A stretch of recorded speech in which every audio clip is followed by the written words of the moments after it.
Bonsoir à tout le monde.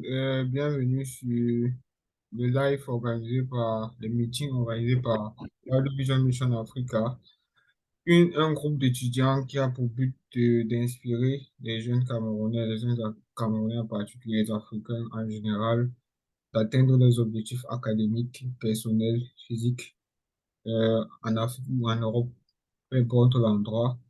Et aujourd'hui, notre invité, c'est Victor Kamdem, qui en 2021 a obtenu un prix pour le meilleur bachelor, la meilleure licence de sa filière électro-information technique. Victor Kamdem, bonsoir.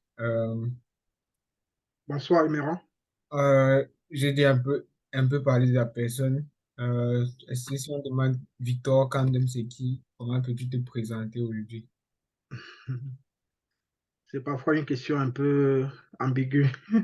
Se présenter soi-même, parfois c'est difficile, quoi. Ouais. On y pense. En fait, Victor Kamdem, c'est mon nom.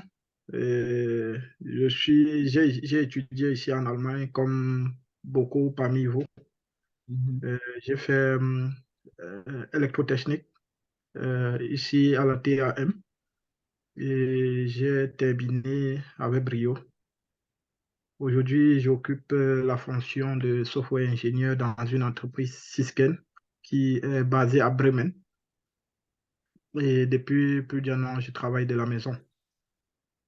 Donc, Victor Kamdem aussi, euh, au Cameroun, il a eu à faire 2 ans d'études supérieures en biologie humaine et santé, dans le but plus tard de faire médecine.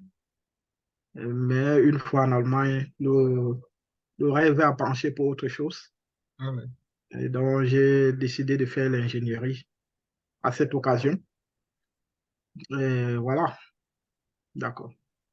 Ok, on va commencer brièvement par ton parcours parce que l'objectif ici, c'est de montrer que tout le monde peut. Donc, on va commencer par ton parcours depuis le Cameroun à l'Allemagne jusqu'à ton bachelor, jusqu'à ce Mhm, prix-là. mhm. Et maintenant, tu vas un peu te poser un peu des questions concernant les stratégies que tu as employées pendant tes études. Euh, on va parler de salaire d'ingénieur et par la fin, tu auras euh, l'amabilité de donner des conseils à nous, étudiants qui t'avons invité sur ce meeting aujourd'hui. Bon, je vais commencer. Quel est ton parcours académique au Cameroun? Euh, Par exemple, tu as commencé même l'école primaire depuis où, dans quelle ville, et comment ça s'est procédé jusqu'au baccalauréat? Avec quelle filière tu as obtenu ton baccalauréat? Et de là, on peut partir à la seconde question. J'ai eu un peu un parcours, je vais dire, pas très commun, quoi. J'ai fait l'école primaire, j'ai fait le lycée, l'école primaire et le lycée jusqu'à l'obtention de mon baccalauréat au lycée bilingue de Garoua. C'est situé dans le nord Cameroun. Bon, déjà, euh, j'ai fait jusqu'en classe de seconde. Et premier trimestre, première, je faisais la littérature. Donc, j'ai été orienté en A, Ok. normalement. Donc, j'ai passé en classe de seconde. J'avais des très, très bonnes notes. Et voilà, dans les deux matières, les deux filières. Et puisque j'avais un professeur titulaire qui m'aimait bien, c'était la dame d'allemand. Et elle a voulu continuer avec moi. Ouais. Et c'est pour ça que je me retrouve aussi en première A au premier trimestre. Et puis, je me dis non, moi, ce que moi j'ai toujours voulu faire, c'était médecine. Et dès lors, je me rends compte immédiatement qu'avec la A, ça devait être un peu compliqué pour moi à l'époque au Cameroun d'étudier médecine, ou bien même plus tard, si jamais je devais m'expatrier vers l'Allemagne ou bien dans un autre pays d'Europe. Donc, j'ai donc décidé de moi-même, pas ma décision personnelle, de changer de filière, d'aller faire une série scientifique qui pouvait être D ou bien C. Pour moi, c'était égal. Donc, c'est comme ça que je vais voir mes parents. À l'époque, je leur dis non, moi, je ne vais plus faire la littérature. Ils me disent, mais pourquoi? Est-ce que tu as les difficultés? C'est quoi? J'ai dit que non.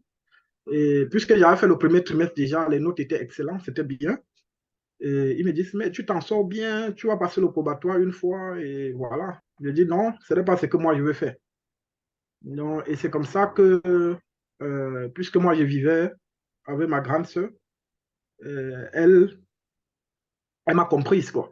Elle m'a comprise, elle m'a dit, bon, voilà, si c'est ce que tu veux vraiment faire, je vais essayer du mieux que je puisse pour pouvoir voir dans la mesure où on peut changer des filières. À l'époque, elle était allée voir le proviseur, ce n'était pas possible, puisque quand tu étais déjà orienté pour une filière, tu allais seulement continuer avec la filière. Et encore moins quelqu'un qui venait de la A pour le truc scientifique, il y avait une très grande différence, quoi.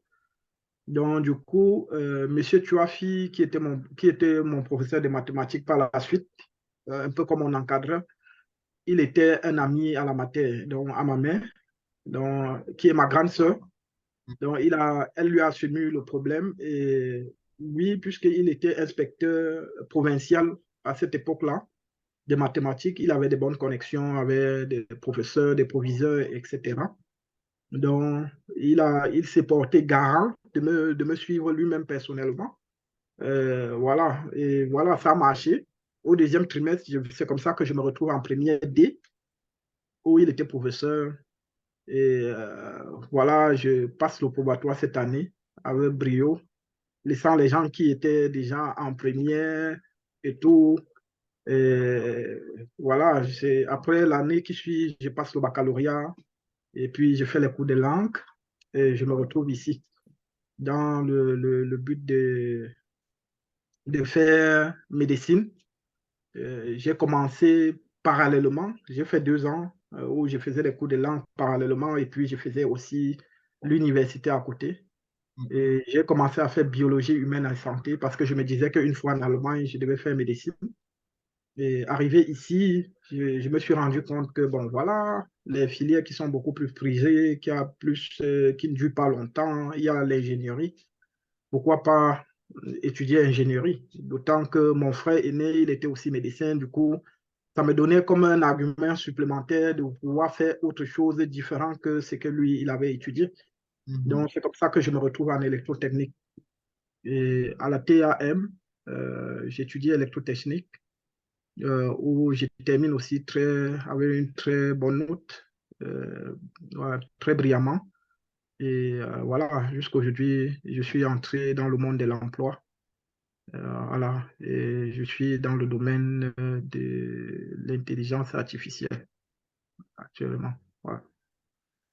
Ok. Maintenant, en écoutant ton parcours au Cameroun, je me rends compte que tu as eu des petites turbulences euh, au niveau du secondaire. Tu as fait la seconde A, si Mhm. je me trompe pas, tu as fait la seconde A avant de Tout à revenir. fait. Tu as fait même le premier trimestre en première A avant Première de année. revenir. Donc, c'est ça que, dernièrement, si tu te rappelles, ici au meeting du Mhm. PRA, j'avais parlé de ce problème d'orientation qui est la mère des problèmes de tous les Mhm. étudiants camerounais. Lorsque tu ne Ouais. sais pas ce que tu veux vraiment, c'est déjà un péché pour toi. Et Mhm. ça t'empêche de donner le maximum de ton potentiel parce que nous tous, nous avons un potentiel et nous tous, nous pouvons obtenir des résultats monstrueux. Euh, Mhm. bon, maintenant, tu es arrivé jusqu'à réussir. Maintenant, quelles sont les difficultés que tu as rencontrées pendant tes études au début, au milieu, je ne sais pas, quelles sont les difficultés, les plus grandes difficultés que tu as dû braver? On commence au début, après, peut-être au milieu et à la fin avec la rédaction du bachelor Harvard. OK. Tout naturellement, au début, il y a ce problème qui se pose où les oreilles ne sont pas encore bien aiguisées pour pouvoir comprendre la langue. Donc, je crois que c'est un problème où je ne suis pas le seul à le rencontrer. Donc, c'était mon véritable challenge au départ. Il fallait traduire, il fallait traduire ce qui n'était pas chose évidente. Et une fois avec le temps, parce que c'est quelque chose qui se fait avec le temps, j'ai commencé aussi à fréquenter non seulement des personnes de la communauté, mais des personnes, j'avais des amis qui étaient un peu internationaux, où on ne parlait que uniquement la langue allemande. Et ça m'a aussi beaucoup aidé à redorer le blason, à remonter mon niveau de langue. Et voilà, une fois que j'ai compris la langue, le reste, ce n'était plus au niveau de la langue, c'était maintenant un truc factuel. Donc, voilà, j'ai commencé, c'était ça mes difficultés principales. Et j'avais aussi des difficultés au départ au niveau des labors. Au niveau des labors, pour moi, c'était difficile, puisque je n'avais jamais eu à faire des branchements. J'étais un peu généraliste, un peu littéraire, qui se retrouve en train de faire les sciences. Et après, il se retrouve en train de faire la technique. Donc, il n'y avait pas eu ces formations pratiques-là, ce bagage pratique. Et pour moi, au départ, c'était difficile. Et bien même frustrant, quand je voyais des personnes, quand on commençait à faire des labos, ils faisaient déjà des branchements, brrr, et ils avaient fini. Donc, Ouais. pour moi, ce n'était pas. Voilà. Donc, c'est quelque chose qui s'est fait avec le temps. Donc, une fois que j'ai compris comment les choses fonctionnaient, c'était plus pour moi une difficulté. Voilà à peu près ce que moi je peux appeler comme difficulté. J'ai aussi eu les difficultés aussi énormes que j'ai eues, parce que ça me revient au fur et à mesure. C'était aussi à l'époque avec le Ausländerbehörde, qui n'était pas chose facile. Quand je suis arrivé ici à l'époque, voilà, c'était euh, du genre, on mettait la caution comme aujourd'hui, et tu avais besoin aussi d'un sponsor. Et le Ausländerbehörde, chaque fois demandait, il fallait toujours remettre la caution. Donc, remettre la caution, pour moi, c'était parfois aussi un challenge. Et Mm. donc, il fallait chaque fois peut-être voir des amis, mais est-ce que tu as quelque chose là à me donner? Je te remets après tel nombre de temps pour avoir une caution bloquée. Et voilà, c'était vraiment un gros challenge pour moi, quoi. Donc, avec le temps, les choses se sont améliorées. Il y a eu des lois qui sont devenus moins durs, où on disait, bon, voilà, un étudiant qui gagne déjà tel montant n'a plus besoin trop de la caution ou bien de la prise en charge, et voilà. Et c'est par ce canal-là que j'ai continué à financer mes études et à résoudre le problème du Ausländerbehörde jusqu'à terminer toutes mes études. Voilà. Ok. Bon, tu as noté beaucoup plus de difficultés que tu as eues au début des études. Ouais. La rédaction du bachelor à Bâle, c'est ce qui est un peu qui m'intéresse aussi, parce que je vais Mmh. arriver là-bas Ouais. très bientôt. La Ouais. rédaction, Ouais. quelles sont les difficultés que rencontre un étudiant étranger lors de la rédaction? Peut-être trouver un peu trop souvent, trouver celui qui va t'accompagner dans cette rédaction est souvent difficile. Et je Non. ne sais pas comment ça se passe. Moi, je n'ai pas encore rédigé. Bon, je pense que beaucoup de personnes ont des difficultés. Ces difficultés-là varient en fonction de chaque individu. Moi, personnellement, moi, j'ai pas eu de difficultés à trouver un betrayeur parce que au cours de mes études, j'avais tout de suite identifié ce que je voulais faire plus tard.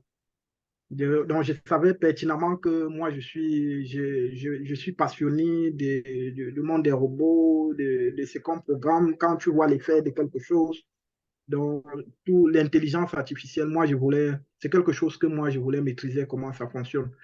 Tout de suite, je me suis orienté là-dedans directement à partir du projet Arbeit. Nous, dans notre filière, on avait ce qu'on appelait le projet Arbeit. Donc, j'ai cherché le projet Arbeit dans le domaine. Et voilà, parce que j'avais un professeur à l'époque, quand je faisais un Valflich qui s'appelait robotique, j'ai besoin de Valflich, ça m'a tellement passionné. Et voilà, j'ai vu le professeur à la fin du cours, est-ce que vous proposez des trucs comme des projets dans le sens pour pouvoir, voilà. Il m'a dit, oui, viens me voir, viens à mon bureau. Je suis venu, on a discuté et tout de suite, il m'a donné un projet qui allait dans le sens de ce que je voulais. Et je crois que ça s'intitulait, je devais implémenter ce qu'on appelle le Optische Fluss. Optische Fluss, c'est un programme informatique qui permet à un mobile ou bien un robot de pouvoir détecter un hindernis, un obstacle Oui. et de savoir le sens de déplacement de l'obstacle et de le contourner, de pouvoir le contourner. Donc, il voulait quelqu'un qui devait l'implémenter en Python, voilà, parce que voilà, donc, et c'était ça le challenge, quoi. Et voilà, bon, ça m'a permis de faire d'une pierre deux coups. J'ai appris aussi à cet effet, parce que moi, je maîtrisais beaucoup plus C++. J'ai appris le langage Python au cours de ce projet. Et le projet a tellement bien marché que par la suite, quand je suis venu le voir, déjà par l'expérience, la bonne expérience qu'on avait pour le Abschlussarbeit, il avait des sujets vraiment très intéressants. Il m'a posé deux questions. Il m'a posé une question. Herr Kamdem, est-ce que vouliez-vous faire le master ou bien voulez-vous aller directement dans le monde de l'emploi? Parce que c'est déterminant pour le sujet que je vais vous proposer. Donc, tout de suite, je lui ai répondu, voilà, moi, je voulais la maturité, je voulais commencer le monde de l'emploi. Et voilà, il m'a proposé, donc, il m'a dit que, bon, voilà, puisque je sais que vous êtes passionné des robots, des ceci, il y a un sujet très récent et c'est vraiment la technologie de pointe. Si vous parvenez à le faire, je vous garantis que dès que vous allez terminer, euh, vous auriez tellement de demandes d'emploi, de propositions d'emploi que vous auriez à choisir vous-même. Donc, tout de suite, ces mots-là, ça m'a séduit. Et voilà, puisque c'est quelque chose que moi, j'aimais aussi beaucoup. Honnêtement, la difficulté au départ, quand il m'a donné le sujet, je ne savais même pas comment commencer. Puisque c'était nouveau et il n'y avait pas de Vorlesung à la Hochschule qui parlait des conditions neuronales, de l'intelligence artificielle. C'était vraiment nouveau, quoi.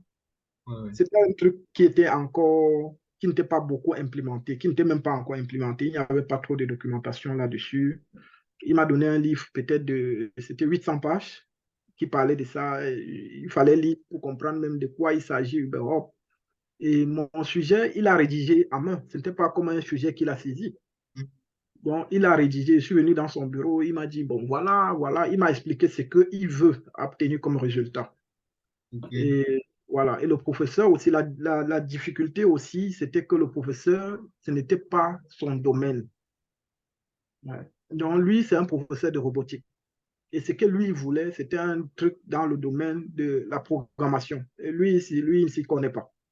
Donc, il sait seulement que le résultat va aboutir comme ça. Il connaît peut-être, puisqu'il est aussi un intellectuel, il connaît que, bon, voilà, il a le bon sens, quoi, le sens du raisonnement. Il connaît que, bon, voilà, si tu as calculé tel truc, ça n'a pas donné, peut-être tu n'as pas regardé le paramètre, si, mais en réalité, il ne peut pas implémenter.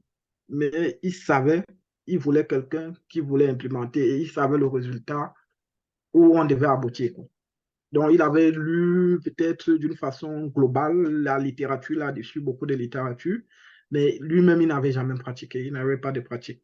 Donc, moi, mon travail, c'était de partir de la théorie pour démontrer la pratique, et voilà, c'était ça, quoi. Euh, voilà. Donc, il ne m'aidait pas vraiment beaucoup. C'était ça aussi le challenge. Il n'y avait personne pour m'aider. Il n'y avait vraiment personne pour m'aider. Voilà. Donc, tu as été presque autodidacte sur ton bachelor à White, Tout à fait, si j'étais bien tout compris. à fait, tout à fait. Il y a Gomsi qui a levé la main. Je pense que je suppose qu'il a une question Oui, et je oui. pense que ce sera mieux de lui laisser poser la question directement parce que moi, j'ai une question parce que tu as parlé de robotique et de Mhm. programmation. Tu as dit que c'est deux domaines différents. J'aimerais que Ouais. si tu peux, c'est un peu partir sur la différence des deux domaines. Bon, je vais commencer avec la question de Gomsi. Comme si je te donne tu as la parole. J'espère que tu peux activer ton micro.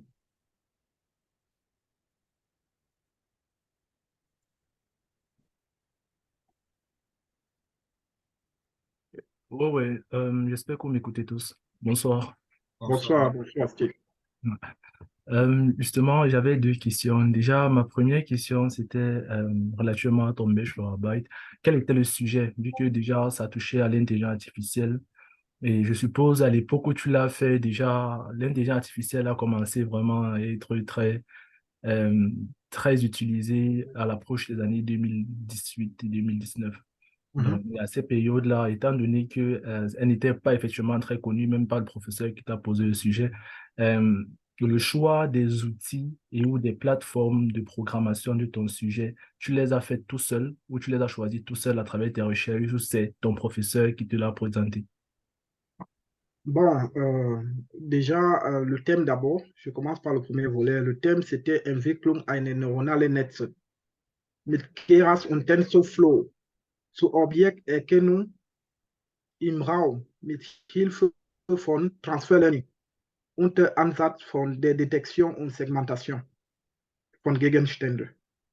Ça veut dire quoi? C'est tellement long. Ça veut dire que je devais développer un réseau de neurones artificiels et en utilisant les bibliothèques Keras et TensorFlow pour pouvoir faire la reconnaissance des objets dans l'espace et les positions exactes. C'est ce que le thème voulait dire. Et ce programme-là, plus tard, on devait l'intégrer dans un robot pour pouvoir faire des détections. Un cas d'utilisation, par exemple, de ce programme, c'est, par exemple, dans le domaine peut-être médical. Vous savez, l'opération des tumeurs, de nos jours, c'est quelque chose de très délicat qui demande une extrême précision que l'homme lui-même ne peut pas apporter. Donc, du coup, on fait recours au robot qui est beaucoup plus précis que l'homme. Et les robots doivent être des robots très intelligents, quoi. Parce que la tumeur ne se coupe pas n'importe comment. Parce que si on coupe une tumeur très mal, ou bien on ne coupe pas vraiment au nanomètre près, je ne sais pas, à la dimension près qu'il fallait, ça peut s'aggraver, ça peut métastaser, et puis ça cause la mort du patient, quoi. Donc, dans ces cas, il y a des robots chirurgiens qui sont là, qui sont intelligents et qui font le job. Dans le cas peut-être de l'automobile, admettons, vous voyez parfois les 4 mains, ce sont des platines électroniques où il y a plusieurs composants. Il peut y avoir des centaines de composantes quelquefois, ou bien plus des centaines de composantes sur une platine. Et ces platines-là, généralement, ne sont pas peut-être visibles à l'œil nu parce que imagine-toi que tu as une platine qui a peut-être 500 composantes et que là-dedans, il y a un condensateur puisque c'est qui est Feldhaft, donc qui manque. Directement à l'œil nu, l'homme ne peut pas erkennen que cette platine est Feldhaft.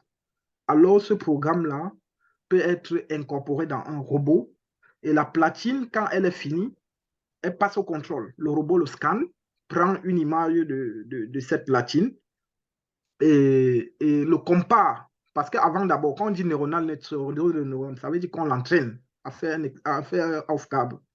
Et le off-cab ici, pour moi, c'était qu'il puisse être à mesure de détecter un objet et de connaître sa position exacte dans l'espace.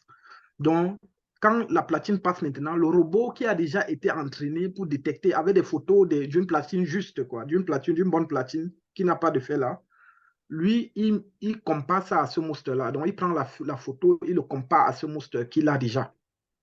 Tu vois. Maintenant, s'il y a une composante qui manque, il va directement signaler à l'instant T. C'est quelque chose qui se fait en fraction de secondes. Nous, on a besoin de réfléchir parce que nous sommes des humains, mais le robot le fait en fraction de secondes. Donc, il sait directement qu'ici, il manque un condensateur et puis il met à côté. Et puis, il prend la prochaine platine. Donc, c'était un peu ça le truc de mon Byte. Et maintenant, le second volet, par rapport au choix du software, du programme que je devrais utiliser, notamment, il ne m'a pas imposé. C'était à moi de choisir. Et moi, j'ai choisi Python parce que moi, je me documentais aussi beaucoup. Parce que dans le domaine de l'intelligence artificielle, du robot intelligent et tout ça là, parce que moi, je suis passionné par ça. Donc, du coup, j'ai vite compris que le programme qui était adéquat, qui proposait les bibliothèques récentes et qui avait un très large champ de bibliothèques dans le domaine de l'intelligence artificielle, c'était Python. Donc, du coup, c'est par ce fait-là que j'ai choisi ce langage de programmation-là. Et aussi parce que beaucoup de personnes ne programmaient pas aussi en Python. Tu voyais, généralement, quelqu'un te dit, bon, moi, je peux faire ça en C, je peux faire ça en C++.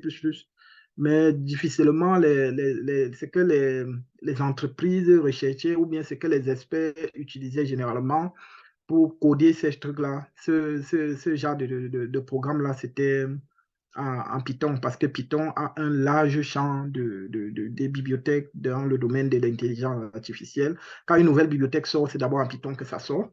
Et ensuite, le langage est très compréhensible, très facile à comprendre. Et la syntaxe aussi qui n'est pas compliquée. Donc, c'était ça, c'est tous ces paramètres-là qui m'ont permis de choisir Python comme langage de programmation pour mon Abschlussarbeit. Bon, j'espère que j'ai répondu, j'ai pas oublié quelque chose, j'ai pas omis. Comme si tu as encore levé la main, est-ce que tu as encore une question?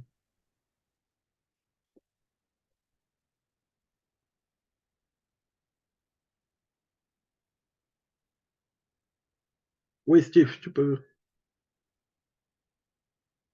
poser ta question.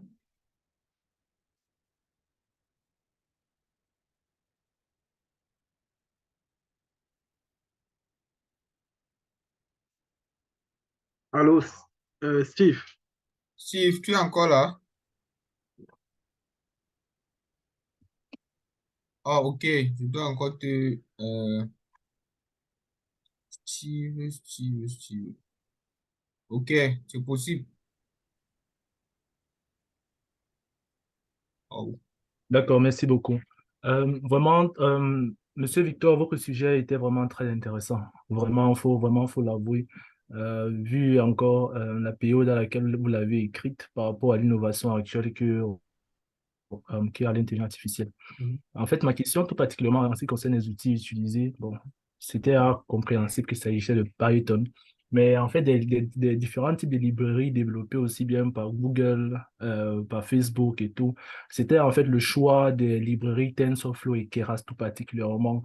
Étant donné que le professeur lui-même, d'après vous dit, ne s'y connaissait pas vraiment à l'époque en intelligence artificielle, est-ce que en fait le choix des librairies a été totalement grâce à vos recherches, à vous-même, en fait.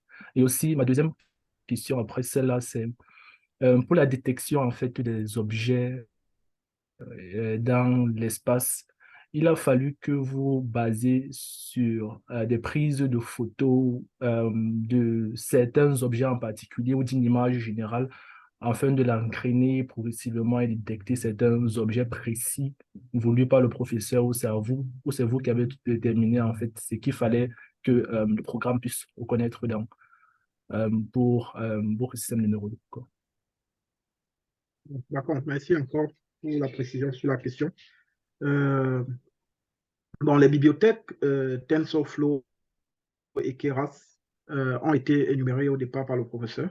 Ça faisait partie des critères du travail, quoi. Parce que quand on te donne un sujet, on fixe les rangs petits, on dit que bon, voilà, on aimerait que, voilà, parce que un sujet peut être assimilé, il peut avoir plusieurs solutions, il peut avoir des solutions multiples pour résoudre un problème, quoi.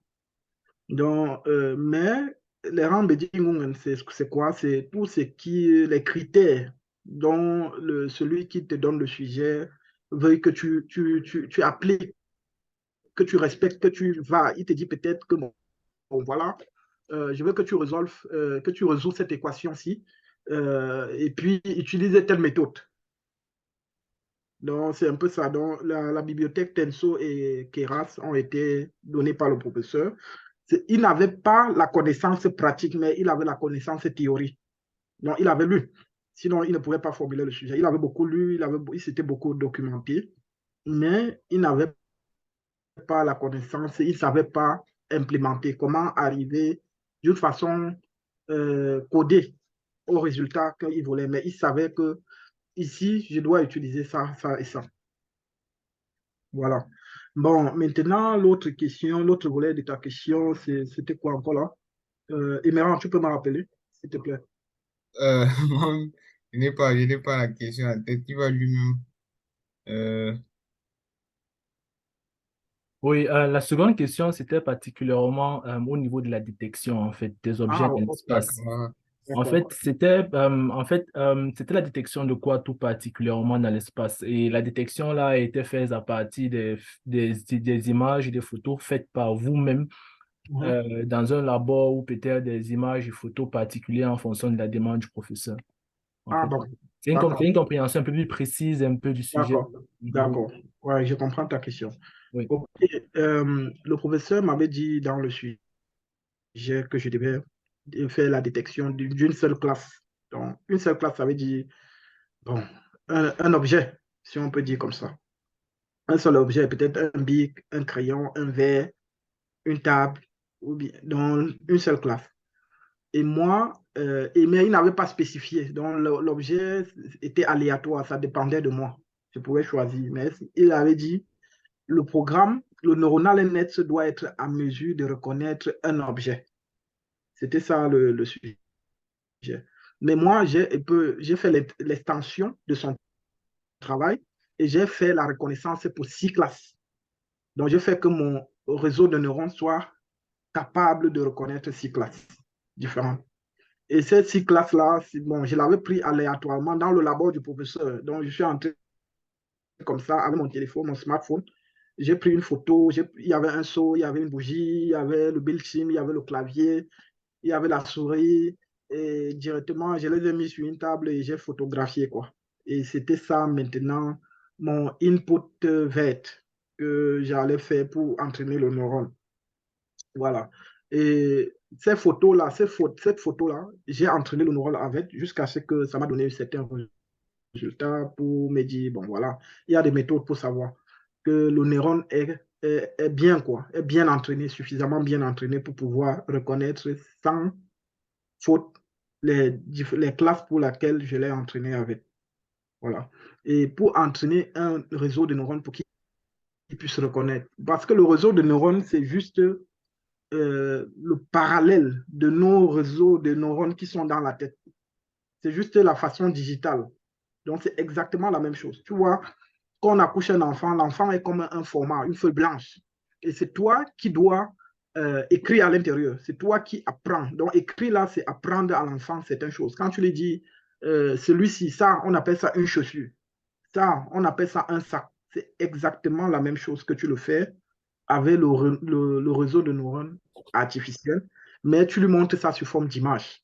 Tu lui dis que, bon, ça, cette image, si c'est un saut. Cette image, si au départ, tu dois faire ça. On appelle ça le labeling. Tu dois labelliser les objets que tu vas l'entraîner avec. Donc, tu lui dis, tu donnes un nom à ces objets-là. Et maintenant, pour entraîner un réseau de neurones, tu as besoin d'une multitude de photos. Pas seulement des centaines, beaucoup de photos. Parfois, c'est 30 000 photos, parfois, c'est 25 000 photos. Donc, c'est la même chose. Comme si tu faisais, pour apprendre la chaussure à un enfant, tu ne lui dis pas une fois, il retient. Tu vas lui dire ça plusieurs fois. Tu vas répéter, répéter, répéter jusqu'à ce qu'il va implémenter ça dans son cerveau, dans son réseau de neurones. Maintenant, quand il va voir, il va savoir, même avec les yeux fermés, que c'est une chaussure ici. Donc, c'est comme ça. Et donc, j'ai dû, pour avoir maintenant la multitude de photos, à partir d'une seule photo, j'ai dû écrire encore un code qui m'a permis de faire ça, quoi. Donc, ça prenait juste une photo et ça me donnait peut-être le nombre de photos que je désirais. Si je disais que je veux que tu me génères 25 photos à partir de la photo merci, 25 000 photos à partir de la photo merci, il me génère ça. Donc, et c'est avec ça que j'ai entraîné le réseau de neurones. Ces photos étaient générées, la même photo était générée sur plusieurs angles différents, sur plusieurs positions différentes. Et voilà quoi. Donc, et c'est ça qui permettait aux neurones, j'ai utilisé ça pour entraîner le réseau de neurones. Voilà. C'est un peu ça. C'est comme ça que ça fonctionne, ces trucs-là. Ah. Donc, je pense qu'on a répondu aux questions de Steve et on peut continuer. Je pense que la plupart d'entre nous, à part Steve qui se comprend bien avec toi, nous sommes un peu. Ouais, bon, il y a tellement de différents types de réseaux de neurones. Les réseaux de neurones, on peut dire, c'est tellement vaste le truc, quoi. Il y a les réseaux de neurones qui sont convolutionnels et niches convolutionnelles neuronales nets. Les convolutionnels sont ceux qu'on utilise pour faire généralement le Billfinger-Byton. Par exemple, le cas de la décryption. Le niche convolutionnel, ce sont ceux qu'on fait pour faire le, par exemple, des trucs dynamiques, par exemple, comme la voix, la reconnaissance de la voix, tu vois. Donc, tu peux parler et puis, bon, voilà, le robot, à partir de ça, même déjà sur vos smartphones, il y a ça. Si tu veux éditer peut-être un SMS, tu peux, à partir de la voix vocale, donner une commande au robot qui est ton smartphone et il écrit. Voilà, donc il reconnaît à partir de la voix certaines choses, quoi. Là-bas, le type de neurones qu'on utilise, c'est le niche convolutionnel neuronal net pour faire le genre de truc. Donc, et maintenant, beaucoup de personnes, ça s'applique partout. De nos jours, il n'y a pas de système qu'on ne pense plus sans être des systèmes non intelligents. Tous les systèmes sont pensés devenir des systèmes intelligents.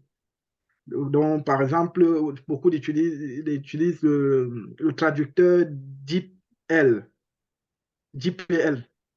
Ouais. Voilà. Donc, ce traducteur-là, c'est le meilleur traducteur actuellement qui puisse exister. C'est un traducteur intelligent. Quand tu mets même tout un texte là-bas, ça te traduit correctement. Voilà, Donc, tu traduis souvent des documents même sur voilà, DeepL. ça utilise les réseaux de neurones. Google utilise les réseaux de neurones. Les réseaux de neurones ont même été créés par Google en 2015. Donc, Facebook utilise les réseaux de neurones. Un bash pile peut-être pour Google. Quand tu vas dans le moteur de recherche Google et tu tapes peut-être le mot voiture, pourquoi ça te montre seulement les photos des voitures? Pourquoi ça ne te montre pas la canne à sucre, une chaussure ou bien ceci ou cela? Comment il fait pour savoir que le mot voiture je veux dire, représente l'objet qui a peut-être la forme d'une voiture ou bien ceci, représente tel objet spécifiquement. Ce sont les réseaux de neurones qui sont là derrière, qui filtrent et en une fraction de seconde, te livrent le résultat. Donc, quand tu l'entraînes, ça prend les vestiges mal de l'objet, ça essaie de reconnaître l'objet à partir des vestiges mal, ouais. Donc des points importants de l'objet. C'est comme ça. Euh, Victor, Steve, malheureusement, je ne veux plus accepter tes questions parce qu'on va un peu s'éloigner de l'objectif de... C'est vrai, vers la fin, vous pouvez Si tu peux continuer me à poser parler. même ta question, même privée, plus tard, je Oui, vais te oui, répondre. oui, parce que là, l'objectif, c'était plus de parler des petits stratagèmes pour être efficient dans les études. Parce qu'aller dans son sujet, même ça, il y a des personnes ici qui n'étudient pas déjà l'électrotechnique et c'est Voilà. pas, ça sera pas efficient pour ces personnes-là. Donc, maintenant, on va passer, tu m'avais déjà donné tes stratégies des autres études. Je veux juste que tu donnes comment tu t'organisais entre le job et les études pour être efficient pendant ta période académique. Bon, ça, c'est bon. Moi, comment je m'organisais? Déjà, j'avais un job qui était stable. Et puis, c'était uniquement le week-end.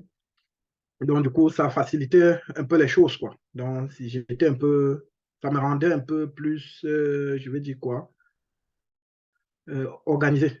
Puisque le job est stable, ça ne varie pas. Donc, j'ai travaillé seulement 1 heure précise jusqu'à 1 heure. Donc, j'avais un intervalle de temps pour travailler. Et le job était bien rémunéré. Et voilà, donc j'avais tout le temps pour faire mes études, pour faire les recherches, pour faire autre chose, quoi. Donc, le job pour moi n'a jamais été... Et j'ai travaillé l'essentiel. Donc, c'était ça, c'est un point important. Parce que quand on est étudiant, on ne doit pas chercher à avoir des choses qui ne sont pas nécessaires pour le moment. Tout ça, tu pourras l'avoir plus tard. Donc, j'ai travaillé l'essentiel, ce qui me permettait de pouvoir subvenir à mes besoins en tant qu'étudiant. Parce que je savais que plus tard, pendant les fériennes, naturellement, je pourrais ajuster tout le manque que j'avais peut-être créé ou le déficit que j'avais créé pendant le semestre. Et voilà, et après là, je pouvais gagner beaucoup plus d'argent pendant les fériennes et m'offrir ce que je pouvais m'offrir. Tout vraiment ce qui était à la limite de mon possible, quoi. Voilà, c'est comme ça. Je te suis pas, ton micro est coupé, Méran. Ok. Euh, Désolé. Pendant la classe de phase, tu maintenais toujours ce rythme que tu travailles le week-end et en semaine. Tes classes, je sais pas comment, c'était tout pareil. Oui, En juin. moi j'ai toujours travaillé ainsi, même pendant les classes of face, puisque moi je ne travaille pas tous les jours, comme j'ai dit.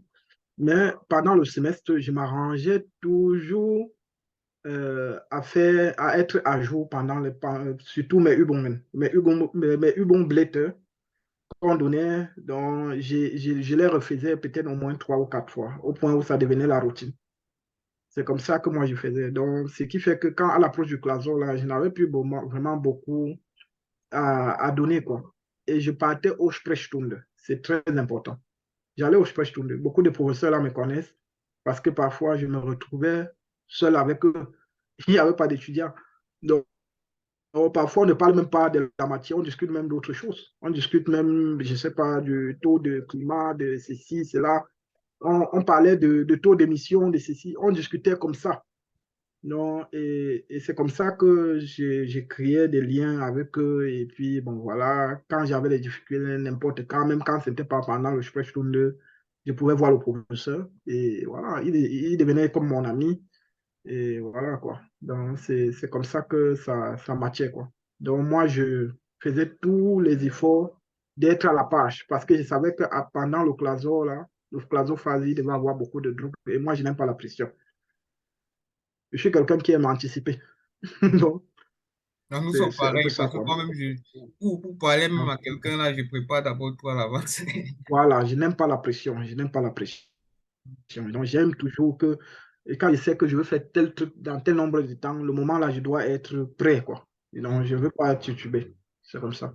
Ok. Donc, je m'arrangeais à faire tous mes Übungen 2 ou 3 fois les vidéos. Parce que je savais que le Übung, c'était un peu comme le résumé du cours. Quand tu parviens à faire tout le Übungblatt, ça veut dire que tu as compris en moyen le cours à 80%.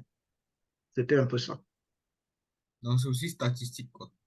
Oui, oui. Ça ne suffit pas. Il faut toujours lire le cours, quoi. Mhm. Il faut toujours lire le cours. Mais quand tu fais le Übung, les parties obscures du cours que tu n'as pas compris, parce qu'il y a parfois des paragraphes, des passages qui sont tellement, on a tellement tiraillé, tu ne comprends pas. Mais quand dans le Übung, on te donne ça d'une façon pratique avec des questions à plusieurs volets, calcule d'abord ceci, définis ça, calcule la limite de ça, ceci, et puis ça te fait comprendre tout le passage qu'on a dit là-bas. Non, c'est un peu comme ça.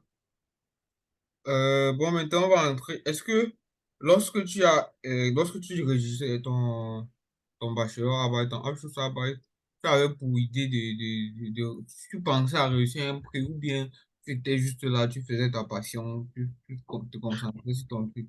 Et Honnêtement, honnêtement, je ne savais même pas que ce prix existait. Donc, je n'avais pas prévu gagner un prix. J'avais prévu tout simplement avoir une bonne note. C'est ce que moi je visais. mhm, Et j'ai eu une bonne note à la fin. J'avais terminé avec 97%. Donc, avec 97%, voilà, voilà. Donc, mais je ne savais même pas que le prix existait. C'est plus tard, quand je suis même entré travailler, ça fait même 1 an on appelle dans mon lieu de service pour me demander quoi, et pour me dire qu'un truc comme ça existe. Donc le professeur explique, parce que je n'avais même plus son contact, j'étais plus étudiant. Il a Google, il est allé sur LinkedIn, il m'a vu, et il a vu où je travaillais, il a appelé l'entreprise, je n'étais même pas là. mhm. J'étais allé en mission ce jour-là, dans le nord de l'Allemagne, et puis il a laissé la nouvelle, quoi. Quand je suis rentré, la secrétaire m'a dit de le rappeler rapidement, quoi. Donc, et c'est où il m'a expliqué que bon, voilà, tel truc existe, voilà, tu as été nominé, vous êtes 3. Et voilà, c'est déjà une bonne chose d'être parmi les nominés. Il m'a expliqué ce que c'est. Et voilà, il m'a dit, tu ne peux pas t'imaginer ce que c'est. Bon, voilà. Donc, ça va encore passer, on va encore étudier pour voir à la fin qui aura le prix. Je pense que tu es déjà sur la bonne route parce que des 3, c'est toi qui as la meilleure compétence jusqu'ici. Voilà, donc c'était comme ça, quoi. Et pour finir ça, pencher de mon côté. Ok. Ouais. Et maintenant, lorsque tu as obtenu ton bachelor, tu as eu une bonne note. C'est vrai que se vendre encore sur le marché de l'emploi était plus évident avec une bonne moyenne. Euh, Est-ce que tu peux donner peut-être des petits conseils comment se vendre, peut-être pour obtenir des Werkstudententätigkeit? Je ne sais pas si toi, pendant ton parcours, tu as eu des Werkstudenten dans ton domaine de l'électrotechnique, mais comment se vendre sur le marché de l'emploi, étant encore même étudiant et maintenant après avoir obtenu son bachelor. Pour moi, il est difficile, hein. Pour moi, il est différent, je vais dire. Oui. Différent à mon parcours. Je n'ai pas eu de Werkstudent pendant mon cursus. Je n'ai pas fait mon Abschlussarbeit en entreprise comme les grands frères prétendaient à l'époque. Oh, tu dois absolument faire ça à l'entreprise parce que quand tu fais, ça te donne la possibilité. Je n'ai pas dit que c'est faux, mais moi, ce n'est pas par ce chemin que je suis passé. Mais pour moi, ça fonctionnait bien. Donc, moi, j'avais un boulot à l'aéroport à l'époque. C'était à DHL Airways. Voilà, DHL Airways. Donc, nous, on ne sortait pas pour aller poster. Donc, nous, on travaillait dans le domaine de l'aviation. Tous les paquets qui sont express, on mettait voilà, c'était ça. Et moi, on m'avait donné à l'époque un contrat indéterminé là-bas. Donc, ce qui me donnait une certaine stabilité, déjà au niveau de mon job d'étudiant. Donc, maintenant, comment est-ce que ça a pu m'aider dans mes études et tout? Ça m'a aidé dans ce sens-là, que quand tu as déjà un job stable, tu n'es plus là en train de courir ici, courir. Moi, je n'étais pas, pour moi, ce n'était pas l'argent qui était important. Parce que je me disais que le plus important, c'est de terminer à temps. Et quand tu termines, tu auras tout cet argent-là. Parce que Mhm. je me disais, chaque semestre de partir, et je comptais ça toujours comme 50 000 euros ou bien 48 000 euros que tu auras perdu, quoi. Donc, alors que si tu travailles, tu devrais avoir cet argent. Donc, je me disais que, bon, il faut travailler, il faut passer. Et voilà, plus tard, les choses vont s'ouvrir tout naturellement. Donc, pour moi c'était comme ça. Je Et n'ai que- pas eu de difficulté, pas de Werkstudent. Mon Abschlussarbeit, je l'ai fait à la Hochschule. Mhm. Et je n'ai pas eu de difficulté à trouver le boulot comme d'autres personnes. Quand j'ai terminé, j'avais le job, j'avais tellement de propositions que moi-même, j'ai choisi, quoi. Il fallait que je choisisse. Donc, ce que je peux donner comme conseil dans ce domaine-là, faites ce que vous aimez, faites-le bien. Ne faites pas comme si vous le faites parce que vous le faites pour quelqu'un ou bien pour qui que ce soit. Faites-le bien parce que chaque fois que je passais un entretien d'embauche, je n'avais pas besoin de préparer l'entretien d'embauche. Je ne le préparais pas. Moi, ma femme était ici, elle me disait tout, mais toi, tu ne peux pas même faire l'entretien d'embauche. Moi, je vois parfois les gens aller à la bibliothèque, même quand ils ont terminé, là, ils disent qu'ils préparent le Vorstellung. Moi, je dormais. Non, mais ça ne veut pas dire que tout le monde doit faire comme moi. Tout le monde ne peut pas faire comme moi parce que ça marcherait pas forcément pour tout le monde. Mais je le faisais parce que moi, je savais que j'avais maîtrisé ce que moi je faisais, quoi. Donc, tu pouvais me réveiller à n'importe quelle heure, tu me poses n'importe quelle question, n'importe comment, je devais te dire quelque chose. Donc, c'était ça le truc, quoi. Donc, j'avais beaucoup confiance en moi. Je connaissais ce que je connaissais. Donc, si on peut se répéter comme ça. Donc, j'avais confiance en moi. Je savais de quoi il s'agit. Je savais de quoi il s'agit. Euh, et actuellement, est-ce que avec ton salaire d'ingénieur, tu es à l'aise, tu te suffis avec cela, ce Hmm. niveau-là, parce que souvent, c'est souvent un peu biaisé au début même d'avoir avec le salaire de début. Et Ah, voilà, suite aussi, tout ça. vous savez, l'argent ne suffit jamais. Donc, l'argent ne suffit jamais. Celui qui va dire que ça suffit, bon, je ne sais pas sur quelle base il le dit, mais certainement il a ses raisons. Mais quand j'essaie de voir les choses d'une façon générale, même les milliardaires ici dehors investissent toujours même dans les nouveaux domaines et pour pouvoir avoir davantage plus d'argent chaque jour. Mhm. Bon, me suffit, c'est trop dit, mais je n'ai pas faim, si on peut dire comme ça. J'ai pas faim. J'ai quand même commencé avec euh, quelque chose au-dessus du seuil. Au-dessus du seuil. Euh, voilà. Bon. Moi, j'avais commencé, je peux vous dire ici, j'avais commencé avec 54 000 l'année. Donc, voilà. Donc, c'est pas tout le monde Mhm. qui commence comme ça. Même 50 000, c'est pas tout le monde. Même, on compte des gens qui commencent ainsi.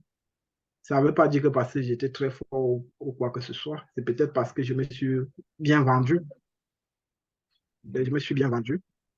Ouais, parce que jusqu'à aujourd'hui, dans l'entreprise où je travaille, on n'a jamais vu mon Afshu Sabai. Ça les intéresse pas. Non, ils n'ont jamais demandé. C'était juste ce qu'ils ont comme document que j'ai, c'est le document dont j'ai postulé. J'avais fait là un schreiben et un CV, c'est ce qu'ils ont de moi. Et pour, je vais dire, pour appuyer tout ça à le Vorstellungsgespräch que nous avons eu, c'est sur ça. Parce que tu ne peux pas tromper quelqu'un que tu as appris ça by.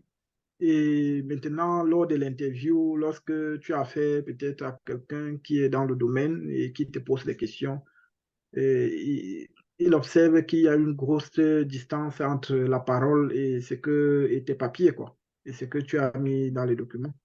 Ça veut dire, ça va amener à se poser beaucoup de questions, quoi. Donc, pour dire que ce qui est important, c'est ce que tu connais. Donc, ne faites pas l'école parce qu'il faut passer les classes, il faut faire et avancer. Faites l'école parce que vous voulez faire un rapprochement de ce que vous faites et ce qui est de la vie courante, quoi. Parce que ce qu'on fait dans dans la théorie ou bien dans la pratique, quelque part, c'est pour résoudre un problème existant. C'est pour résoudre un problème existant. On calcule parfois les mathématiques là-bas, on fait des fonctions, ceci, mais on ne sait pas à quoi ça sert, mais ça sert à résoudre quelque chose de bien précis. Quand on te demande de faire tout ce qu'on fait là, ça permet de résoudre un problème. Donc, tu dois être en mesure de pouvoir visualiser cela. Parfois, ce n'est pas une seule matière, parfois, c'est plusieurs matières combinées. On te donne peut-être, je ne sais pas, mathématiques 1 au premier trimestre et semestre. Au deuxième semestre, on te donne mathématiques 2 au troisième semestre. C'est quand tu combines tout ça que tu vois que, bon, voilà, tu peux résoudre tel problème avec. Donc, il faut parfois faire, voir la ressemblance entre les matières. La matière, si je l'ai étudiée, on fait quoi avec? Qu'est-ce que ça peut résoudre quel genre de problème dans la vie courante? Mhm. Et c'est comme ça, honnêtement, que moi, je faisais pour mieux comprendre les choses parce que tout ce que moi je lis, euh, j'essaie toujours de la rapprocher à la vie courante. Comment est-ce que ça s'applique? On fait quoi avec? Ça me sert à quoi? Donc, j'essaie toujours. Et quand je parviens à visualiser bien quelque chose dans ma tête, ça reste pour toujours. Parce que c'est associé à une image. Donc, je l'associe à une image, je l'associe à un cas bien précis. Et directement, quand tu parles de ça, c'est l'image là qui vient d'abord dans ma tête. Et le cas, je peux te restituer cela. C'est comme ça. Ok, j'aurais encore une question un peu piquante, là. Mm. Est-ce que tu n'as pas une matière que tu faisais pour passer dans ton parcours? Que tu Une faisais parce que, bon, matière une matière pour... que tu faisais parce que, bon, il fallait faire la matière validée pour pouvoir continuer. Toutes tes matières, tu avais toujours trouvé euh, la liaison entre la vie, la résolution des problèmes dans la vie courante et la matière, ou bien il y avait des matières que là où tu étais KO, il fallait juste valider pour passer. Il y a quelle matière? Euh, non, la seule matière que j'ai eue où je disais que, ah, dis donc, il faut que je valide, c'était l'anglais. C'était l'anglais parce qu'il me disait que je vais apprendre ça plus tard. Donc, Après, ouais. que je vais apprendre plus tard. Mais puis, actuellement, je suis entré, j'ai fait beaucoup d'améliorations en anglais, beaucoup, énormément. Et je suis aussi les cours, quoi, moi-même. Donc, c'était l'anglais. Pour moi, c'était ma méthode à moi. Même le Afro Sabbath, ce n'est pas que je me limitais pas seulement à ce que le professeur me donnait en classe. J'essayais toujours, j'achetais mes cours, par exemple. Moi, j'ai toujours acheté les cours pendant quand j'étais étudiant pour essayer de compléter ce que l'enseignant me donne en classe. Et donc, c'est ça qui m'a permis aussi d'anticiper sur beaucoup de choses, quoi. Donc, même quand la matière était parfois difficile, je comprenais ce que d'autres ne comprenaient pas parce que j'étais allé au-delà de ce qui était le script, quoi. Parfois, c'est comme ça. Donc, j'ai acheté mes cours, j'essayais de suivre. Par exemple, automatisation, c'est une matière qu'on nous donnait, mais pour ceux qui l'ont fait, ils connaissent le professeur Petrache, ici à la Roqueschule, qui donne ça. Et Petrache, c'est lui, il va venir seulement vous raconter des trucs, pizza mais tomates. Après, il lit un peu le coup, il rit, il rit, il rit, il rit. À la fin, si on te demande de faire quelque chose à automatiser, tu ne connaîtras rien, quoi. Donc, c'est un peu ça. Donc, moi, à la fin, moi, je postulais aussi pour automatiser, parce que moi, j'avais acheté des cours. Et quand moi, je te parlais de automatisation, même aujourd'hui, je te parle, tu crois que c'est quelqu'un qui a travaillé dedans pendant 5 ans, 10 ans d'expérience, alors qu'en réalité, je n'ai pas d'expérience pratique. Mais tu as acheté ces cours ou parce que je suis un peu perdu. Oui, il y a des cours, beaucoup de personnes connaissent ça, Udemy, Udemy, quoi, Ok, Udemy. Donc, oh, ok, les cours sur des plateformes, ok. il y a tellement, oui, tellement de cours. Et ce sont des personnes expérimentées qui ont l'expérience 10 ans, 5 ans, 15 ans, qui viennent là-bas et font des cours, ils mettent là-bas. Moi, quand un thème m'intéresse, je vais peut-être là-bas, je tape le thème, je suis peut-être les intros parce que ceux qui habitent les cours là-bas sont obligés de mettre les intros du cours. Donc, pour donner un peu un aperçu, le in-hall du cours et tout. Donc, j'écoute toujours ça et c'est gratuit, ce truc-là. J'écoute peut-être 5 ou 6 pour faire mon choix sur quel cours je vais acheter, quoi. Mhm. Voilà, donc, et j'écoute ça, ces intros-là, et quand je trouve ce qui me convient, je l'achète soit immédiatement ou bien j'attends parce qu'ils font tous les soldes. Les cours qui coûtaient peut-être 100 euros, 200 euros, on les solde à 15 euros, 12 euros, 19 euros, 40 euros, je les achète. C'est comme ça. Et puis je les écoute. Donc, pour moi, ça a beaucoup plus de valeur, quoi. Parce que là, je suis seul, je ne suis pas avec beaucoup d'étudiants en classe. C'est comme si tu as le professeur pour toi seul. Il parle, tu écoutes. Et tu n'as pas de pression, tu n'es pas dans ce stimule-là, dans l'état d'esprit que tu as une pression à écrire un classeur, ou bien c'est vraiment, tu es vraiment chill et tu comprends mieux, quoi. Tu es libre, quoi. Oui, oui, tu es libre. Le fait de savoir que tu es libre, ça te permet de te relaxer et d'écouter. Et c'est comme ça que moi, j'apprenais beaucoup de choses. Même dans le domaine de l'intelligence artificielle, là, j'ai acheté des cours. J'ai acheté des cours. Ce n'est pas que c'est venu comme ça, plus de non. C'est une succession de beaucoup de choses qui s'est passé là derrière, dont je ne peux pas tout expliquer maintenant parce que au fur et à mesure qu'on parle, certaines choses me reviennent, comme d'autres ne peuvent pas me revenir sur le champ et que plus tard, ça peut venir. Mais j'ai acheté des cours, je suivais des cours sur différentes sources, différents canaux, des cours des universités aux États-Unis, j'écoutais sur ça, tu vois, et ça m'a permis de comprendre la chose profondément. Mhm. Très profondément. C'était comme ça. Donc, j'écoute le cours ici. Ce n'est pas parce que j'ai écouté ton cours que moi, je m'arrête là. Je n'ai pas encore acheté un autre cours d'une autre personne. J'écoute. Et maintenant, là, quand j'ai écouté 5 6 cours, j'essaie de faire la synthèse. J'ai dit que tel truc se ressemble. Hein, donc, celui-ci a parlé de ça, celui-ci a parlé de la même chose, celui-là a parlé de la même chose. J'ai dit que bon, ça veut dire que le Schritt est vraiment important. Donc, j'écoute, j'essaie de faire ma propre synthèse à la fin pour comprendre profondément la chose, quoi. Ok, Donc, c'était un peu mes petites techniques. Mes petites techniques, c'était comme ça, mes petits secrets, quoi. Et ok. puis, j'allais aussi fouiller dans les forums. Quand un sujet m'intéresse, je vais dans le forum où on parle de ça, je lis les questions, les problèmes posés, je lis les réponses. Comment est-ce qu'on a résolu tes problèmes? Parfois, moi, j'écrivais mes propres problèmes là-bas. Donc, et puis, bon, voilà. C'est un peu comme ça que je faisais. Et j'utilisais aussi beaucoup le site GitHub, GitHub. Mhm.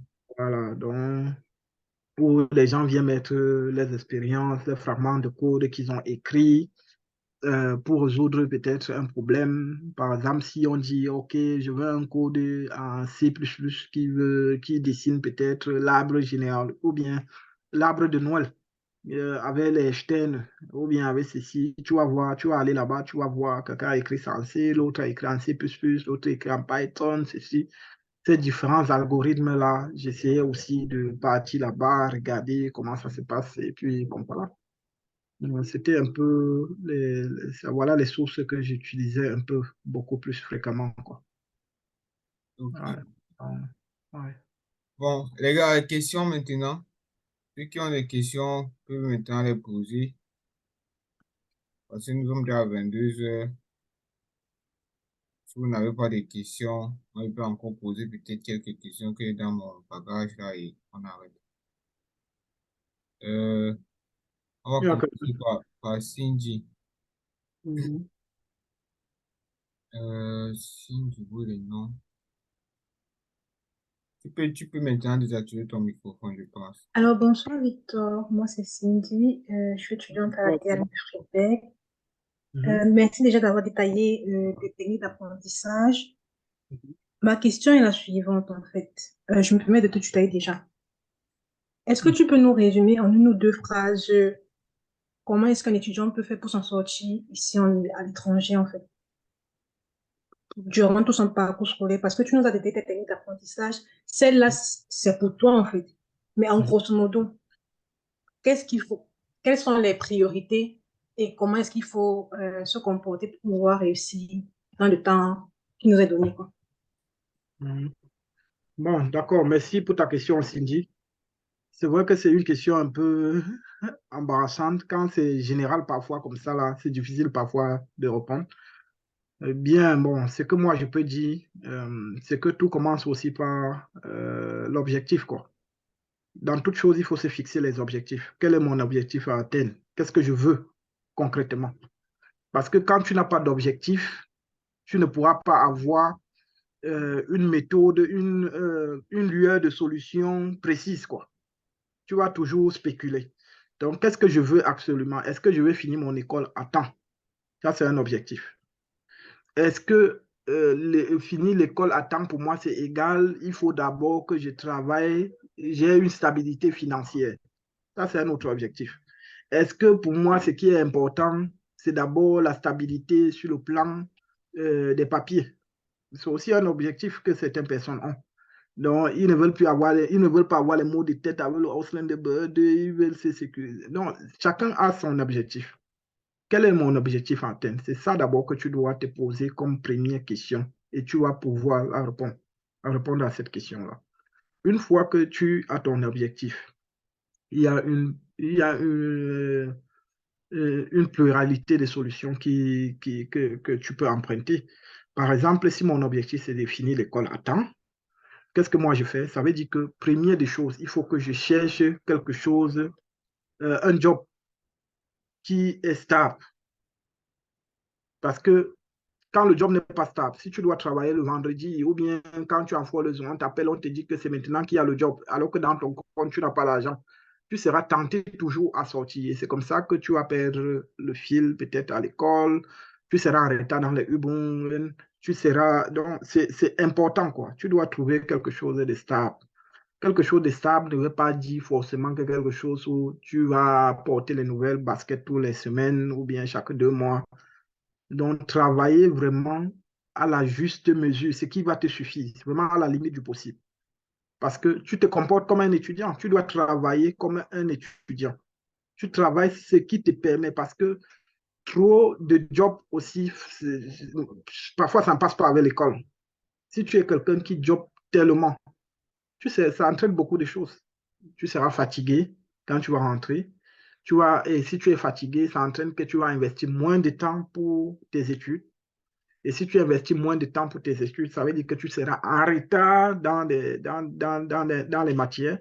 Et si tu es en retard dans les matières, ça veut dire que donc, tu vas te amélioré dans certaines matières que tu avais prévu composer. Et si tu t'es amélioré dans ce que tu avais prévu composer, ça veut dire que ton école va connaître un retard aussi, un fait très gros. Non, c'est ça, quoi. C'est pour ça que moi, je parlais tout à l'heure que c'est difficile. Il n'y a pas de coque recette pour comment est-ce qu'on peut faire vraiment pour s'en sortir sans toutefois définir l'objectif à atteindre, ce qu'on veut. C'est par rapport au problème que tu as, par rapport au style que tu veux atteindre, qu'on essaie peut-être de te dresser une liste de solutions qui va avec le style que tu t'es fixé.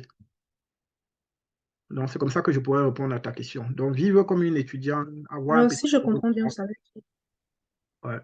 Oui, oui, je t'écoute. donc, si je comprends bien, ça veut dire à la base connaître son objectif et ensuite se chercher un travail stable. Le reste Oui, va venir après. oui, tu te cherches un petit travail stable. Et maintenant, parce que quand tu as un emploi, un travail stable, ça te permet de dresser un emploi de temps aussi stable. Ça te permet de dresser un emploi de temps stable. Et tout ce qui est constant, généralement, est aussi bien, non seulement pour l'organisme, parce que même si tu manges à des heures régulières, c'est conseillé de manger à des heures régulières. Si tu manges d'une façon désordonnée, parfois l'organisme peut avoir des conséquences qui ne sont pas bien. Prise de poids, obésité, ceci, cela, et parfois certaines maladies qui est due au fait que tu ne manges pas seulement, tu n'es pas ordonné. La réussite, le premier facteur de la réussite, c'est la discipline. C'est la discipline. La discipline, là, c'est quoi? C'est l'ordre. Parce que quand tu es discipliné, tu, an- tu anticipes. Tu anticipes sur beaucoup de choses. Quand tu es discipliné, tu anticipes sur beaucoup de choses. C'est la discipline. D'accord, merci.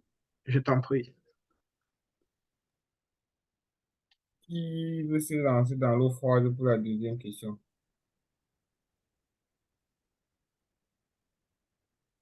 Il y a vitriol. Charles, tu as la parole. Oui, allô, bonsoir. Bonsoir, vitriol. Déjà, merci encore pour le conseil que vous avez donné. Et vous avez eu un parcours très intéressant. Ah, Moi, mais j'aurais une question concernant les pages que vous utilisez pour comment dire, pour approfondir les connaissances que vous avez. mhm. Vous avez parlé de Udemy Oui, et de Sergit. GIT Hop. Euh, Je peux écrire ça dans le... ah, oui, s'il vous plaît. Ouais.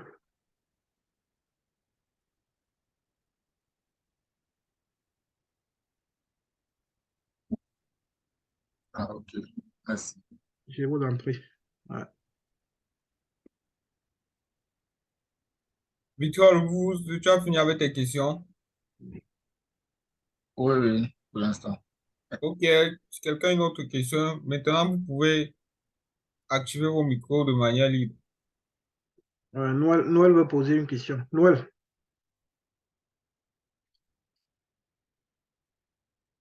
Ouais, tu as la parole.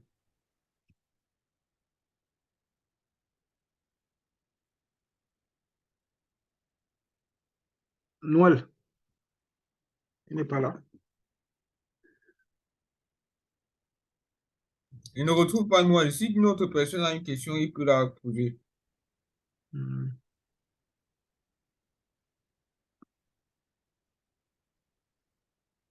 Vous pouvez poser vos questions, hein, si il y a des questions. Bon, moi, je vais poser encore ma question. Actuellement, depuis plus de 4 ans, l'entrepreneuriat prend encore de plus en plus de valeur, de notoriété et ça devient difficile actuellement de fréquenter, sachant qu'il y a des gens qui bavardent seulement sur Internet, disent des conneries et à la fin, ils ont un salaire élevé que nous, pas eux.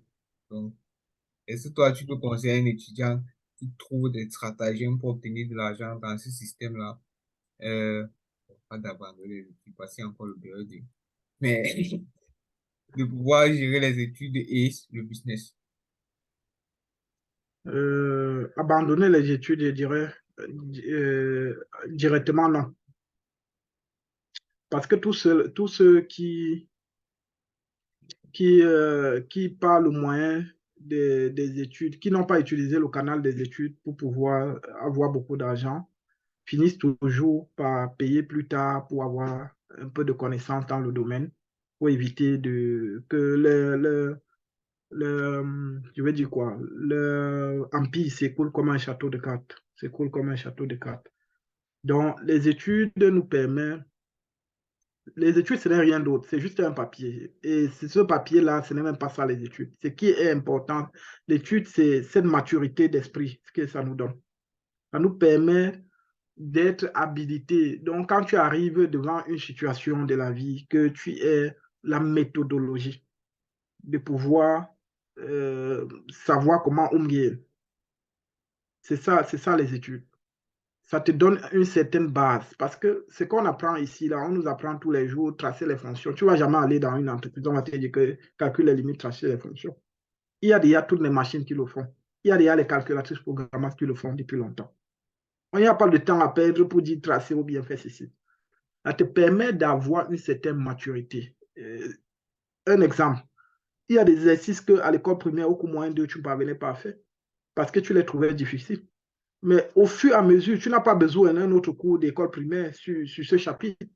Mais si on te le redonne aujourd'hui, tu vas le faire sans toutefois relire le cours. Pourquoi? Parce que les années d'études que tu as fait a permis de te donner une certaine, je vais dire ça comment, ça t'a donné, ça a ouvert ton esprit, ça t'a donné le bon sens.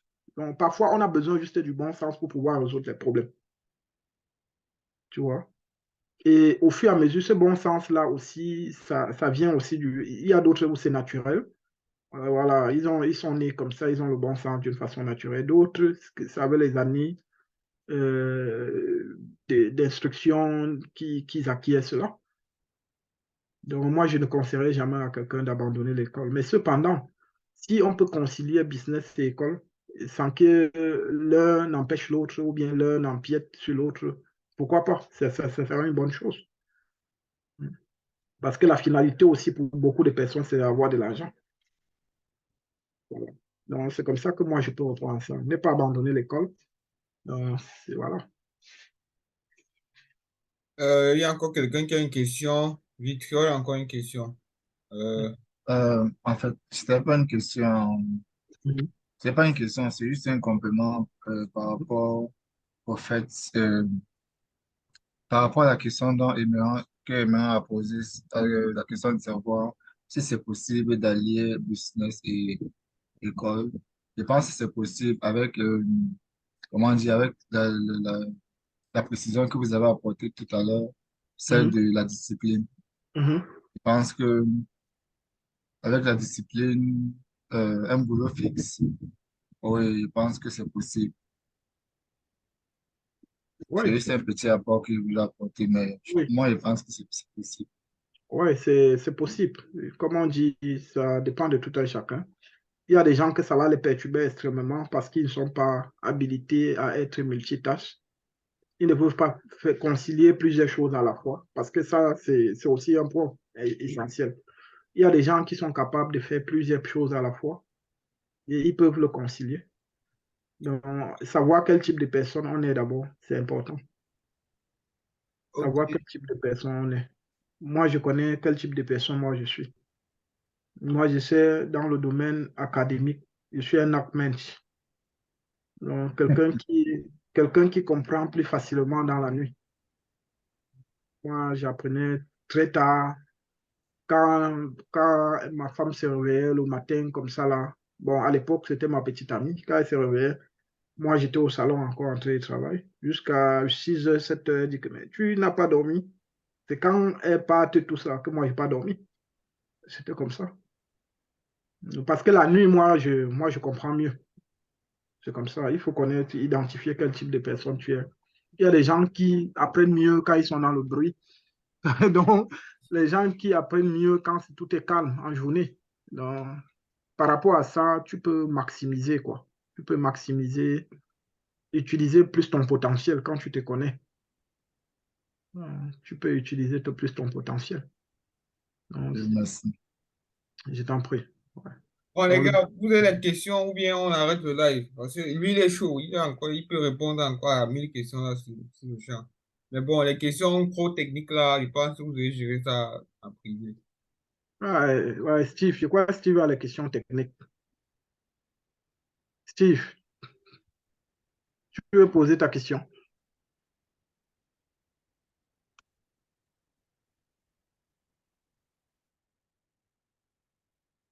Bon, avant que Steve ne revienne, je vais officiellement arrêter l'enregistrement qui va poster sur YouTube. OK. Euh, donc, Dorine, tu peux poser ta question. pardon, Dorine. Dorine a demandé à poser une question. OK.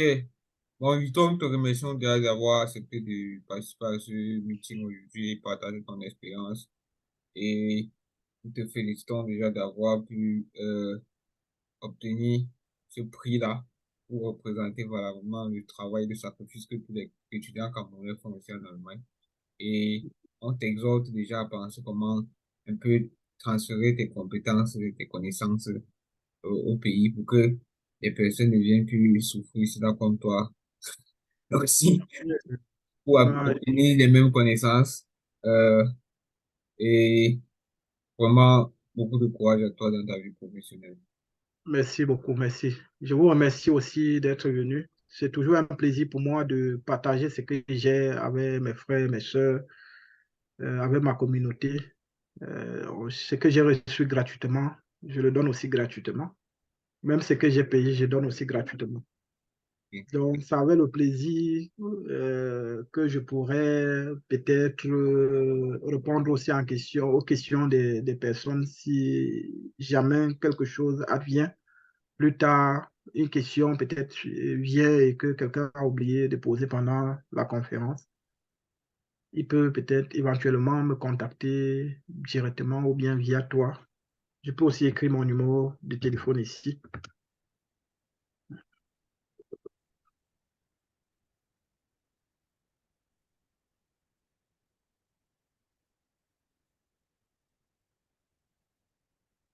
Non. Ouais, quelqu'un peut m'écrire et puis, ou bien m'appeler, il pose sa question. Je vais lui répondre à toute sincérité, vraiment. Si ça peut l'aider, pourquoi pas. Mon but aussi, c'est de tenir la main de ceux qui sont derrière pour qu'ils puissent aussi avancer. Parce que je me suis toujours dit, bon, aussi quelque chose aussi de très important pour réussir, c'est l'état d'esprit, quoi. Moi, je suis quelqu'un de très, très optimiste. Très, très optimiste. Pas seulement ici, pendant tout mon cursus, même jusqu'à aujourd'hui, dans le monde de l'emploi. Je me dis toujours, si tel a pu faire ça, pourquoi pas moi? Moi, je peux faire. Je dis toujours que je peux tout faire. C'est toujours ça, quoi. Donc, je me dis toujours, si tel fait ceci, pourquoi moi je peux aussi le faire. Donc, et c'est cet état d'esprit qui m'a même aidé, même dans mon permis de conduire. J'avais passé mon permis de conduire une seule fois. Parce que quand je discutais, je me rappelle, je discutais toujours avec le moniteur, c'était une femme. Elle me dit que, mais toi, tu apprends très vite à conduire. Je dis que oui. Si moi, je vois les Oma tous les jours ici conduire la voiture, pourquoi moi, je ne vais pas conduire? Une Oma conduit, je ne conduis pas, pourquoi? Et elle se marrait tellement, quoi. Donc, ça l'amusait tellement que je puisse dire ça. Et pour moi, c'était aussi une forme de motivation, quoi. Je m'auto-motivais moi-même. Et c'est comme ça que les choses sont parties aussi très facilement. Tu vois? Donc, c'est aussi ça, l'état d'esprit est aussi important. Il ne faut pas se dire, oh, tout est fini, je ne peux rien, c'est difficile, j'abandonne. Parfois, les choses les plus difficiles, derrière les choses les plus difficiles, se cachent les choses, se cache la plus grande richesse, le plus grand bonheur, le plus grand rendement. Donc, c'est comme ça. Quand quelque chose est trop facile, là, moi, je ne pars pas là-bas. Parce que, Il y a une station qui dit que c'est voilà, le diamant se forge sous de haute pression, quoi, sous de haute exactly, exactly. température. Exactly. Je Donc, pense quand que quelque chose si est difficile, quelqu'un ne traverse pas des trucs difficiles, il va avoir des résultats assez voilà, voilà, rapidement. Si toi, tu n'avais pas été presque autodidacte pour ton bachelor, je pense justement. que ça devrait avoir ça devrait être décerné de ce prix dans Oui, le Rayman. Donc, j'avais terminé tout le code, tout le Abshusabay sans poser une seule question au professeur. Je suis venu seulement lui présenter à la fin que bon, j'ai terminé. Il me dit, tu as terminé? Je dis oui. Il me dit que bon, ok, on fait un Zoom meeting, puis on montre ce que j'ai fait. Quand j'ai présenté, je lui ai montré ce que j'ai fait. Il m'a dit, c'était excellent. Donc, je ne lui avais pas demandé, même comme tu pars, tu dis que bon, je suis bloqué à tel niveau. Moi, j'essayais de résoudre mes problèmes pour moi-même. Il y avait des jours où je faisais une semaine, 2 semaines. J'étais juste sur un petit problème. C'est bon, petit aujourd'hui, mais c'était un grand problème le moment. J'étais sur un problème qui me prenait une semaine, 2 semaines et je ne dormais pas. Aujourd'hui, je viens, je fais Je ne parviens pas à trouver la solution. Demain, je reviens. Après-demain, je reviens. Après-demain, je reviens. Je fais comme ça 2 semaines. C'est peut-être la deuxième semaine que je trouve. Et quand je trouve, tout le reste devient facile. Non, c'était comme ça, quoi. Je n'abandonnais pas si facilement. Non, je n'abandonne pas si facilement. Donc, je suis tenace dans ce que je fais. Parce que je me dis toujours que non, si il y a le résultat, s'il y a eu tel truc, c'est que c'est possible. C'est peut-être moi, je n'arrive pas à bien faire. Je n'arrive pas à bien faire quelque chose. C'est toujours comme ça que je me dis. Et j'essaie d'imaginer moi-même que bon, voilà, j'ai essayé ça, ça n'a pas marché. Mais est-ce que si j'essaye ça, est-ce que ça peut faire? C'est comme ça que je cherche. Après un temps, ça clappe. C'est comme ça. Et ça fonctionne. Donc, c'est comme ça que moi, j'ai toujours fonctionné, quoi. J'ai toujours beaucoup été plus autodidacte. Et c'est quelque chose que j'ai cultivé depuis le secondaire. Pendant les vacances, moi, je prenais toujours le cours de ceux qui étaient en classe supérieure au Cameroun. Je les lisais comme le journal. Et quand on revenait pendant la rentrée, le professeur fait cours. Pour moi, c'était les thèmes, généralement à 40%, je les avais encore en tête parce que j'avais lu tout déjà le chapitre comme le journal.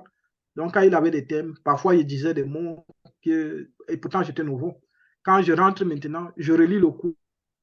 Ça fait que c'est comme si j'ai relu le cours 2 fois. Donc, maintenant, quand j'ai relu le cours 2 fois comme ça, là, je suis déjà en train de faire l'exercice d'approfondissement comme ça, là. Et tandis que les camarades cherchaient encore à comprendre c'est même quoi le chapitre. Ceci, moi j'étais déjà avancé. C'était comme ça que moi je faisais toujours, quoi. Et j'avais toujours l'avance. Donc j'anticipais toujours. C'était comme ça. Quand je sais qu'on aura tel chapitre mardi, aujourd'hui, je lis tout le chapitre. Donc ça fait que parfois, avant de partir au foiraison, j'ai besoin de le cours là. C'est comme si j'ai lu le cours 3 fois. Tu étais triplant la même année. Voilà, justement. C'est comme si j'ai relu le cours 3 fois et ça devient la routine. Parfois, j'ai tout le cours dans ma tête. Donc, parfois, c'est comme ça. Le travail, parfois, c'est aussi la routine. La routine. Et L'habitude détient seconde nature, quoi. quand tu fais la C'est ça qui routine, nous manque même en Afrique, chez nous, là, on n'a pas cette habitude de travailler vraiment c'est la toute la routine. durée constamment et tout ça. La routine. Même dans Sinon, le monde de sinon, nous l'emploi. avons les capacités intellectuelles les plus élevées, hein, Tout à fait, tout à fait, tout à fait. C'est la routine. Et puis, tu aimes ce que tu fais, et puis c'est parti, c'est fini. Tu aimes ce que tu fais, ça fonctionne. Je pense qu'on peut tirer à sa fin, ou bien tu as encore quelque chose à ajouter, ou bien les gars ont Non, encore des questions à moi poser. personnellement, je n'ai pas grand-chose à ajouter. Voilà, j'ai laissé mon numéro. Si quelqu'un veut me contacter par la suite, il est le bienvenu. Voilà. Allez, là. Bonsoir à tous. Je vous laisse vous retirer du meeting. Mhm.